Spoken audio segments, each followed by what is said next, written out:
Bueno, y ahora vamos a mirar una herramienta que es para testeo de cables de red, incluso USB, ¿sí? Nos permite testear, bueno, BNC y cable telefónico. Bien. Viene con su estuche, también en polipiel.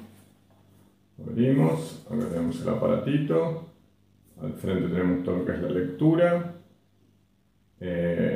Todos los hilos, nos va a decir si está cortado, si tiene conexión, si no están bien, si no hay conexión, ¿sí? Nos va dando todo. Tenemos el botón de encendido, arriba solo tenemos el conector BNC, laterales nada, y todo en este lateral el testeo. Lógicamente tenemos el del aparato y tenemos una pieza que hace de terminador, ¿sí?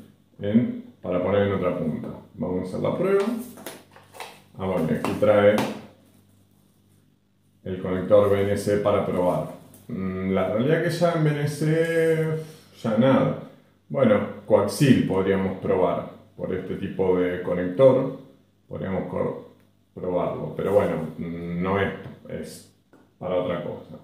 Lleva una batería de 9 voltios. Vamos a ver.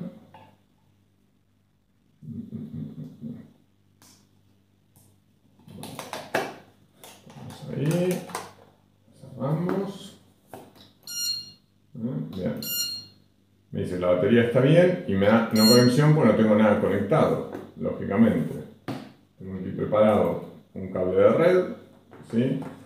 RJ45, vamos a ponerlo en una punta y al RJ45 de la otra, ¿sí? Ahora le damos, me dice que todos los pares están bien y que está conectado, no da ningún fallo. Si este cable estaría cortado o algo cruzado o lo que sea, al darle pues me estaría dando la marca del error. La verdad que está muy bien, es muy práctico. Tengo otro que es más básico y la verdad que me gustó mucho. Este funciona mucho mejor, de hecho, bueno, lo tiene un electricista que conozco y la verdad que muy bien. Es muy práctico.